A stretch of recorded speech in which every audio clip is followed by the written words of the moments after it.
எங்களின் உயிரோடும் உணர்வோடும் கலந்து வாழுகின்ற அன்பு உறவுகள் அனைவருக்கும் வணக்கம். உங்கள் பிள்ளைகள் நாங்கள் முன்னெடுக்கிற அரசியல் என்பது பதவிக்கானதல்ல, என் மக்களின் உதவிக்கானது, பணத்திற்கானதல்ல. நாங்கள் பிறந்த பெருமை மிக்க தமிழர் என்கிற இனத்திற்கானது. நாங்கள் என் மக்களை ஆள வேண்டும் என்று வந்தவர்கள் அல்ல. எல்லோரையும் போல என் மக்களும் வாழ வேண்டும் என்று வந்தவர்கள். இதுவரை இந்த நிலத்தில் இருந்த அரசியலை மாற்ற வேண்டும் என்று துடிக்கிற இளைய தலைமுறை புரட்சியாளர்கள் நிறைந்த ஒரு அரசியல் படை நாம் தமிழர் என்கிற கட்சி. எங்களுக்கு ஒரே ஒரு தன்னலம்தான், அது எங்கள் இனத்தின் நலம்தான். இங்கே மற்ற கட்சிகளைப் போல வாக்கை கேட்டு நாங்கள் வந்தவர்கள் அல்ல. வருங்கால தலைமுறை பிள்ளைகளின் வாழ்க்கையை கேட்டு வந்து நிற்கிற பிள்ளைகள். ஓட்டுக்கானவர்கள் அல்ல, இந்த நாட்டுக்கானவர்கள், நாட்டு மக்களின் உரிமைக்கானவர்கள் என்பதை அன்பு மக்கள் அறிந்து கொள்ள வேண்டும்.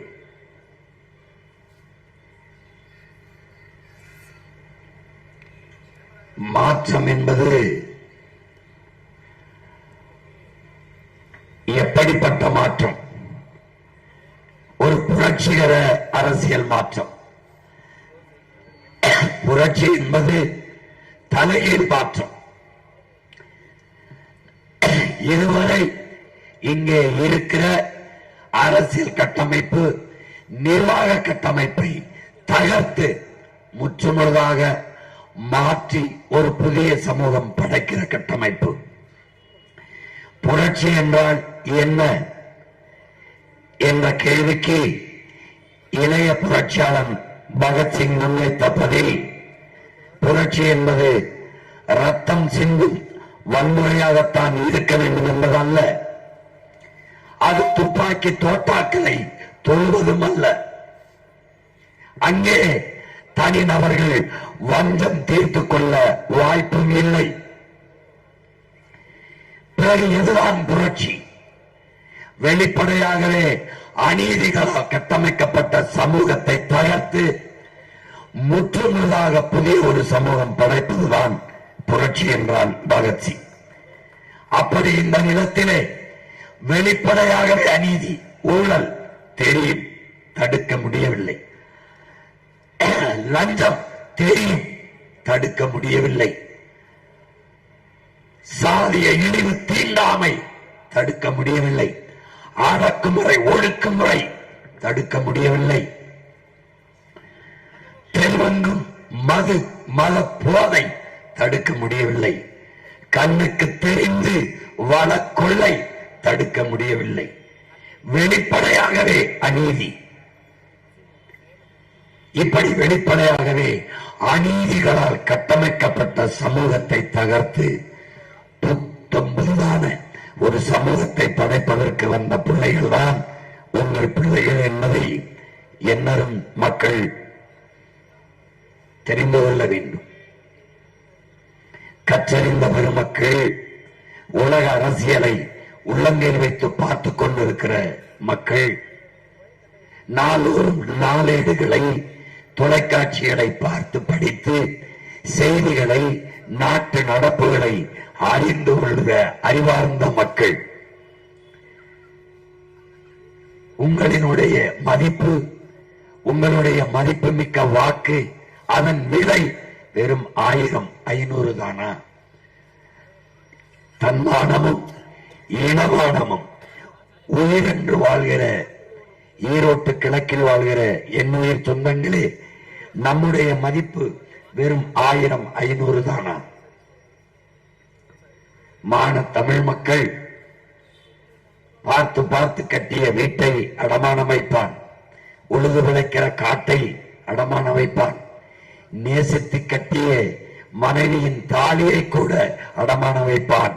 ஆனால் தன்மானத்தையும் இனமானத்தையும் ஒருபோதும் அடமானம் வைக்க மாட்டான்.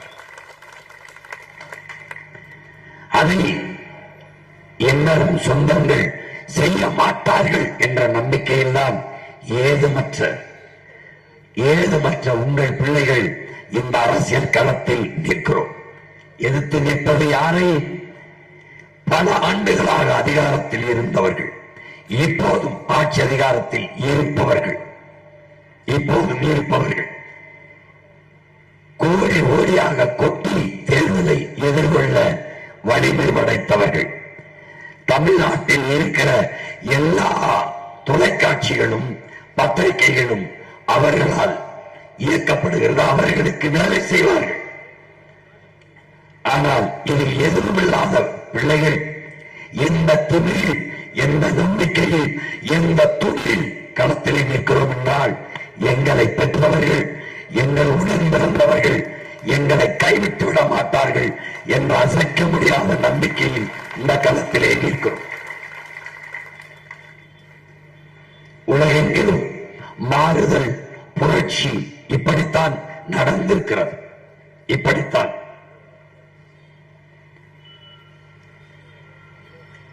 நாங்கள், எங்களை பாருங்கள், உங்களிடமிருந்து உங்களுக்காகவே வந்தவர்கள். எங்கள் முகங்களை பாருங்கள், கண்ணாடியில் உங்கள் முகங்களை பாருங்கள். உங்களைப் போலவே உங்களிடமிருந்து வந்தவர்கள் தான் நாங்கள். திரும்ப திரும்ப பேசி பேசி தொண்டையின் இரு சுவர்களும் புண்ணாய் போன போதும் நான் என் மண்ணுக்காக, மக்களுக்காக பேசுவதை நிறுத்தப் போவதில்லை என்று தொடர்ந்து பேசிக்கொண்டே இருக்க காரணம், எங்களிடம் இருக்கிற கடைசி ஆயுதம் மூச்சும் இந்த பேச்சும் தான், வேறு வழி இல்லை.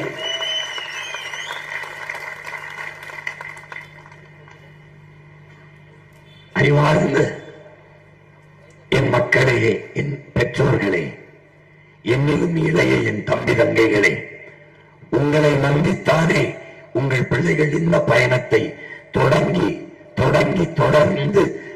நடந்து வருகிறோம். நாங்கள் எங்கிருந்து தொடங்கினோம்? எங்கிருந்து? தாயின் கருவறையில் இருந்தில்லை, என் இனத்தின் கல்லறையில் இருந்து தொடங்கினோம். இந்த பயணத்தை எங்கிருந்து தொடங்கினோம்? எங்கிருந்து? என் இனத்தின் பிணக்குயிரில் இருந்து பிரசவித்து தொடங்கினோம். நாங்கள் தாலாட்டு கேட்டு வளரவில்லை.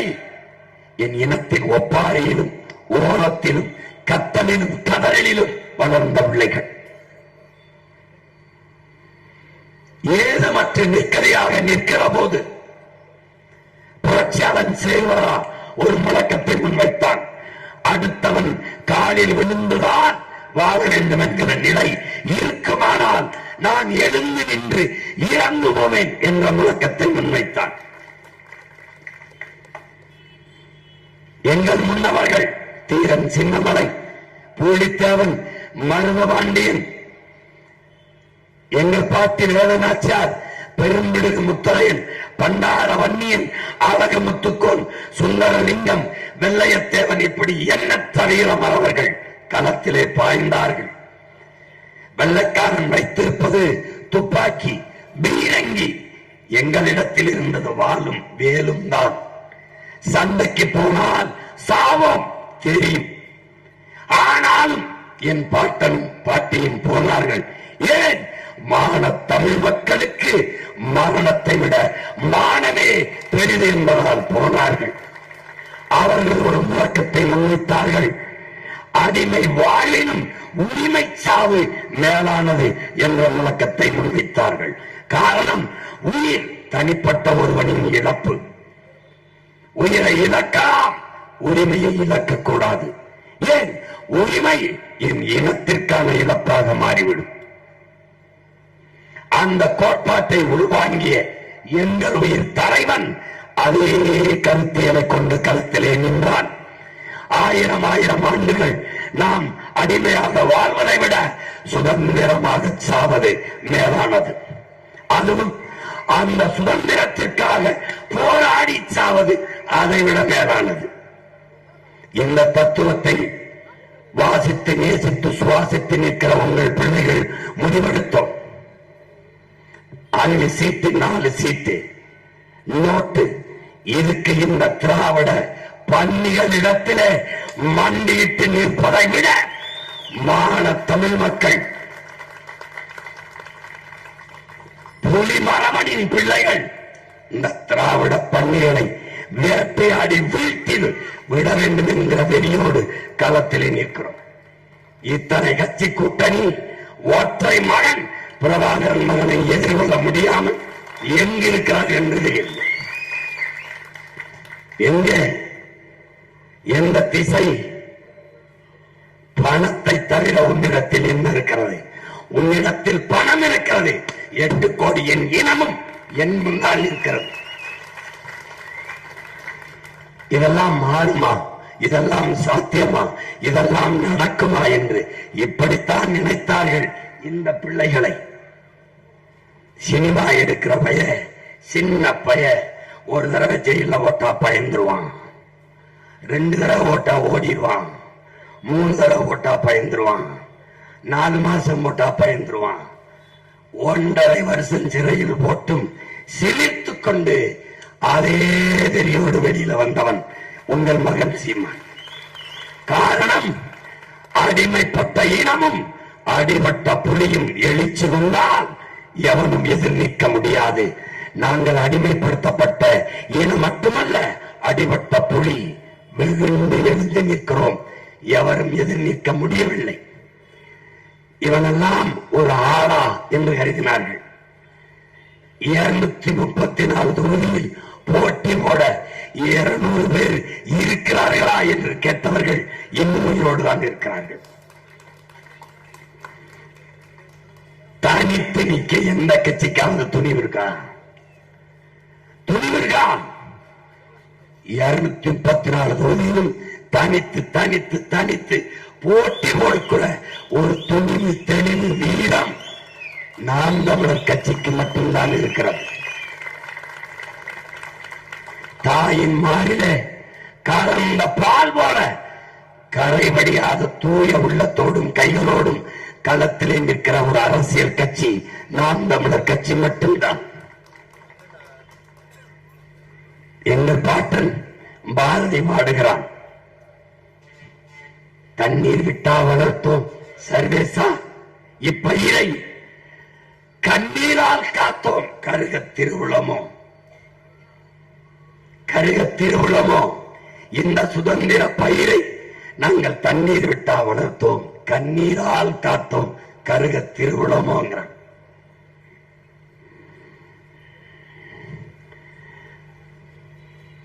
அவனே சொல்றான்,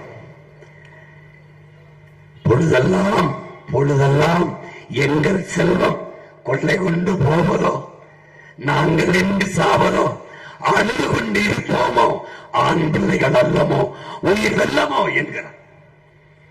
என் வளம், என் மலை, என் காடு, என் நீர், என் மணல் எல்லாம் கொள்ளை கொண்டு போக நான் வேடிக்கை கொண்டு பார்த்துக் கொண்டு அழுது கொண்டு நிற்க எனக்கு என்ன உயிர் வெல்ல கட்டியாடா, நாங்கள் ஆண் பிள்ளைகள் அல்லவா என்று எங்கள் பாட்டன் பாரதி பாடுறான். கடைசிக்கு சொல்லுகிறான், தர்மமே தர்மமே வெல்லும் எனும் சான்றோர் சொல் பொய்யாமோ, பொய்யா போயிருமா? கர்ம விளைவுகள் யாம் கண்டதெல்லாம் போதாதான்கிறான். தர்மமே வெல்லும் என்று எங்கள் முன்னவர்கள் சொன்னது உண்மையானால் உங்கள் பிள்ளைகள் இந்த நிலத்தில் உறுதியாக ஒரு நாள் வெல்லுவோம். என் மொழி செத்துவிடக் கூடாது என்று என் முன்னவர்கள் செத்தது சத்தியமானால், என் இனம் செத்துவிடக் கூடாது என்று எங்கள் மூதாதைகள் போராடி செத்தது உண்மையானால், லட்சக்கணக்கான எங்கள் மாவீரர்கள் என் தாய்மண் அடிமைப்பட்டு விடக்கூடாது என்று போராடி செத்தது உண்மையானால், அவர்கள் சிந்திய ரத்த துளி அதனால் என் தாய் நிலம் சிவந்தது உண்மையானால், அவர்கள் விட்டு சென்ற மூச்சு காற்றை மான தமிழ் மக்கள் நாங்கள் இன்னும் சுவாசிப்பது உண்மையானால், சத்தியமாக உங்கள் பிள்ளைகள் இந்த மண்ணை வெல்லுவோம், ஆளுவோம். இந்த நிலத்தில் இருக்கிற ஊழல், லஞ்சம், கொலை, கொள்ளை, பசி, பஞ்சம், சாதிய இழிவு, தீண்டாமை, அடக்குமுறை, ஒடுக்குமுறை, மது, மத போதை ஏதுமற்ற புதிய ஒரு தேசம் செய்வோம். எம் மக்களின் புரட்சியால் அதை உறுதி செய்வோம். ஒரு சீட்டு இந்த பொண்ணு வென்று போய் என்ன செய்வாள்? ஒத்த சீட்டை வென்று என்ன செய்வாய் சீமான்? என் அன்பு மக்களே, அறிவார்ந்த சொந்தங்களே, பெரிய கோட்டை, மாபெரும் கதவு, ஒரு சிறிய ஓட்டை, ஒரு சாவி துவாரம், ஒரு சிறிய ஓட்டை, சாவி துவாரம். அதில்தான் எவ்வளவு கோட்டையானாலும் திறக்கணும். அப்படி சாதி கோட்டையை திறப்பதற்கு அன்பு மக்களே ஒரே ஒரு சாவி, அது ஈரோடு கிழக்கில் இருந்து உதிக்கட்டும். ஒரு பெண் மகள் என்ன செய்வாள்? எண்ணி விடாதீர்கள், எண்ணி விடாதீர்கள். பெண்ணின் பேராற்றலை மறந்து விடாதீர்கள். எங்கள் தலைவனின் படையிலே அங்கையர் கண்ணி என்று ஒரு தங்கை இருந்தால்,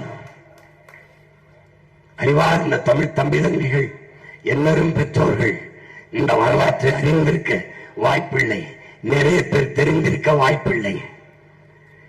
அவள் அப்படிப்பட்ட வீரமிக்க புலிப்பிள்ளை அங்கையர் கண்ணி, கரும்புலி மரத்தி, உயிரை ஆயுதமாக ஏந்துகிற மரப்பெண் அவள். என் தலைவன் படையிலே இலங்கை கடற்படை ராணுவம் மொத்த கட்டமைப்பும் ஒரு கப்பலிலே, அந்த கப்பலை தகர்த்தால்தான் நாம் எளிதாக தாக்குதலை தொடுக்க முடியும் என்கிற நிலை வரும்போது, அந்த மான மரத்தி கரும்புலியாக சென்று கப்பலை தகர்க்க முடிவெடுக்கிறார். தலைவர் அதற்கு தயாராகும் போது அவளுக்கு காய்ச்சல் வந்து விடுகிறது. காய்ச்சல் என்று சொன்னால் தலைவர் அந்த வாய்ப்பை தனக்கு தரமாட்டார், வேற ஒருவருக்கு தந்து விடுவார் என்று அவள் சொல்லவே இல்லை. இப்போது எல்லோரும் சென்று அவளை அனுப்பி வைக்கிறார்கள். உங்களால் நம்ப முடிகிறதா? என் அன்பு தம்பி தங்கைகளே, என் அறிவார்ந்த பெற்றோர்களே, 13 மணி நேரங்கள் ஒற்றை மகள் குளிர்கடலில் இரவில் நீந்தி நீந்தி போய் 30 கிலோமீட்டர் பயணம் செய்து நீந்தி போய் ஒரு பெண்மகள் இலங்கை கடற்படைக்குள் உள்ளே புகுந்து ஒரு பெரிய கப்பலை இரவு முடிந்த அடுத்த பகல் தொடங்குகிற சரியாக 12 மணிக்கு கப்பலுக்கு உள்ளே போய் நெஞ்சில் இருந்த குண்டை அழுத்தி சிதற வைத்தால் ஒரு மரத்து என்பதை உங்களால் எண்ணி பார்க்க முடிகிறதா? அது என் தலைவனின் படையில் அங்கையில் கன்னி போல இந்த அவன் தம்பியின் படையில் பல்லாயிரக்கணக்கான அங்கையர் கன்னிகளை உருவாக்கி வைத்திருக்கிறேன். அதில் ஒரு மரத்தில்தான் இந்த மண்ணிலே நான் தேர்ந்தெடுக்கிற என் தங்கை சீதாலட்சுமி தன் அறிவு திறனால், தர்க்க ஆற்றலால், மொழி புலமையால் தமிழக சட்டசபையை ஒழுக்கி எடுப்பால், அலரடிப்பால். நீங்கள் உங்கள் மதிப்புமிக்க வாக்கை ஒரு முறை எங்கள் மைக் சின்னத்துக்கு தந்து வெற்றி பெற செய்து அனுப்பி பாருங்கள். ஆண்டாண்டு காலமாக அல்லல்பட்டு அவதிப்பட்டு தவித்து துடித்துக் கொண்டிருக்கிற என் மக்களே, குரலற்று இருக்கிற மக்களே, உங்களின் குரலாக என் தங்கை தமிழக சட்டசபையில் ஒழிப்பால், இதே ஒளி வாங்கியில் ஒழிப்பால்.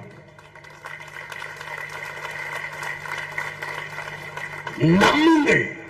யாரையோ நம்பிவிட்டீர்கள், யாரையோ திருட்டு ரயிலேறி வந்த கருணாநிதியவே நம்பிவிட்டீர்கள்.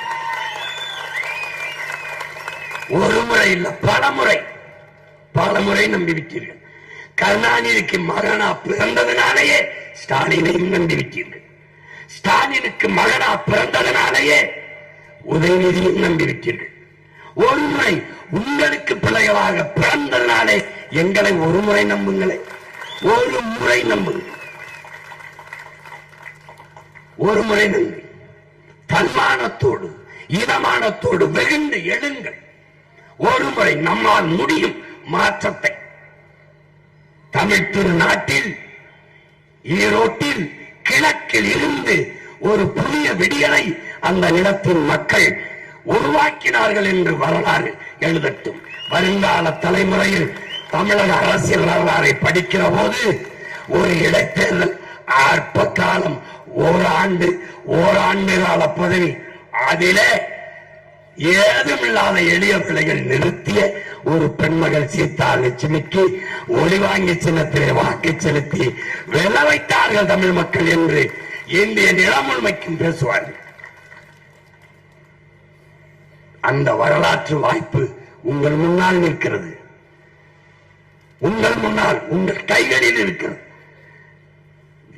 பிப்ரவரி மாதம் 5ஆம் தேதி நடக்க இருக்கிற வாக்குப்பதிவில் அது ஓட்டு என்று கருதினார்கள். கொடுமையான உண்மையாக இன்னைக்கு குடியரசு நாள். என் தம்பி துரைமுருகன் கூட பேசினார். குடியரசு என்னிடத்தில் கேட்டார்கள், குடியரசு என்றால் டெமோக்ரசி, ஜனநாயகம், குடியரசு என்றால் என்ன? குடிக்கிற மக்கள் கொடுக்கிற காசில் நடக்கிற அரசு என்பதால் இது குடியரசு.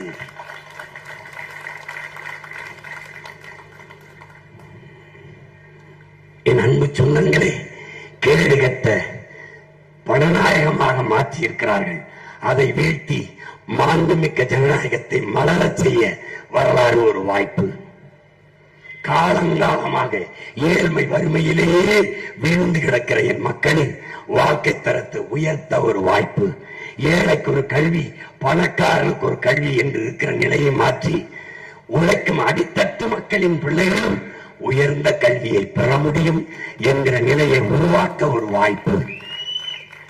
நாட்டின் முதல் குடிமகனுக்கு என்ன மருத்துவமோ அது கடைகோடி மகனுக்கும் கிடைக்க செய்ய ஒரு நல்ல வாய்ப்பு.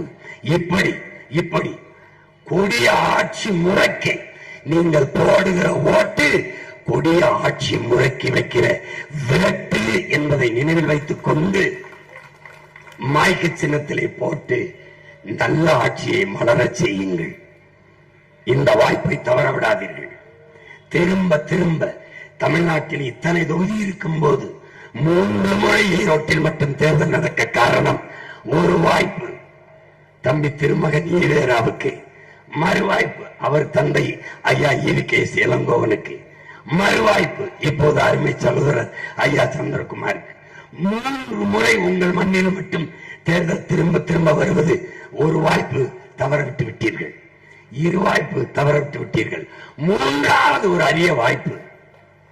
இந்த வாய்ப்பையாவது பயன்படுத்தி ஒரு நல்ல அரசியலை, ஒரு மாற்றத்தை உருவாக்குங்கள் என்று காலமும் வரலாறும் உங்களுக்கு கையெழுத்திருக்கிறார்கள். என் அன்பு மக்களே, தவறவிட்டு விடாதீர்கள்.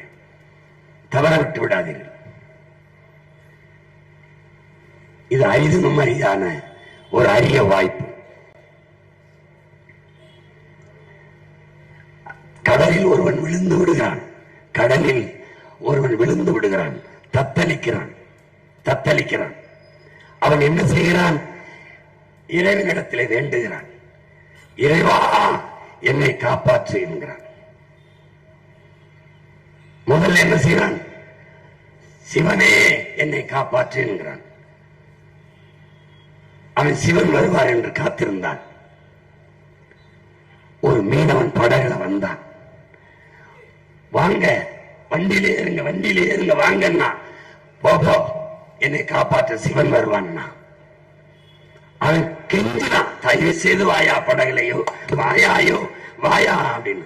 போயா நீ போயா, சிவன் வருவான். போயிட்டான். மறுபடி இயேசுவே இறைமகன் இயேசுவே என்னை காப்பாற்ற வாங்கன்னு. அப்புறம் ஒருத்தன் ஒரு ஹெலிகாப்டர்ல வந்தான்.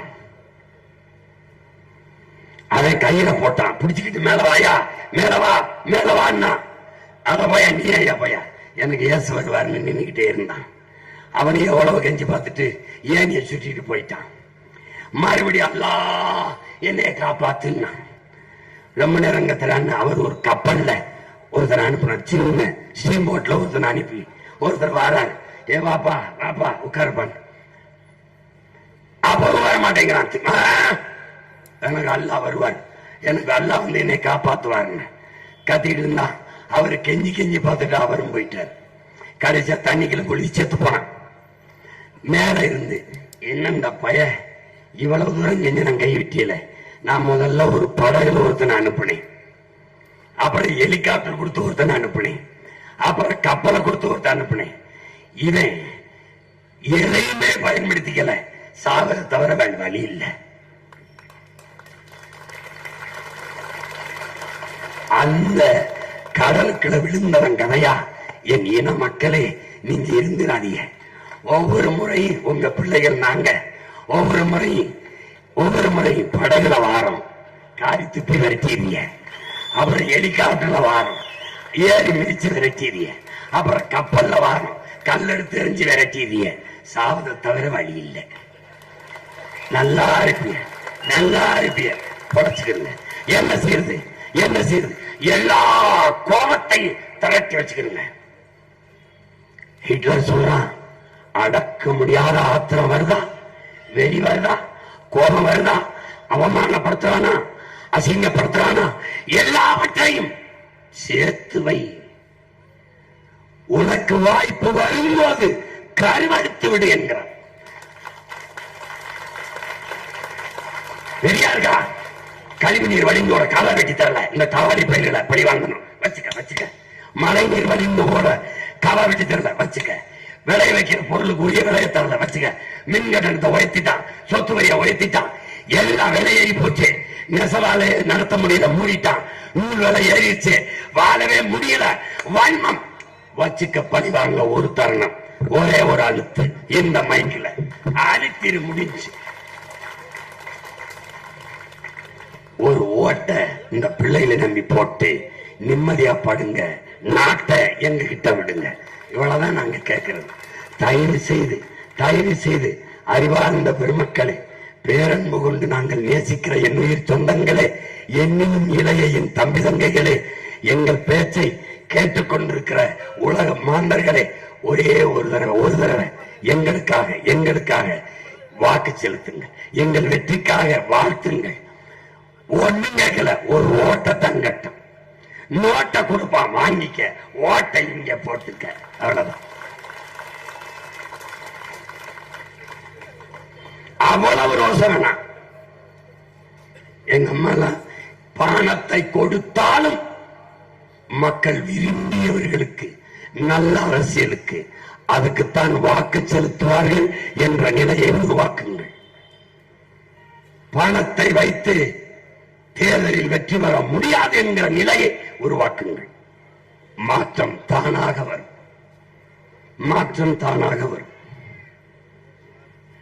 அறிவிச்சிறந்த பெருமக்கள், கற்றறிந்த சான்றோர்கள், உலகத்திற்கு அறிவை கடன் கொடுத்த இனத்தின் மக்கள், அறிவியல், தொழில்நுட்பம், நாகரிகம், கலை, இலக்கியம், பண்பாடு எல்லாவற்றையும் உலகிற்கு கடன் கொடுத்த இனத்தின் மக்கள், இன்னும் சொல்ல போனால் வணங்குகிற கடவுளையே கடன் கொடுத்த இனத்தின் மக்கள், ஒரு முறை ஜனநாயக கடமையாற்றுங்கள். இந்த ஜனநாயக நாளில், குடியரசு நாளில் என் அன்பு மக்கள் உறுதியேறுங்கள். பணநாயகத்தை ஒழித்து ஜனநாயகத்தை மலரச் செய்ய ஒரே ஒரு முறை எளிய மகள், என் அருமை தங்கை சீதாலட்சுமிக்கு இந்த ஒளிவாங்கி என்கிற மைக்கு சின்னத்தில் செலுத்தி வெற்றி பெற செய்யுங்கள். புரட்சி எப்போதும் வெல்லும். உங்கள் பிள்ளைகள் எங்களை வெற்றியதை சொல்லும். நாம் தமிழர்.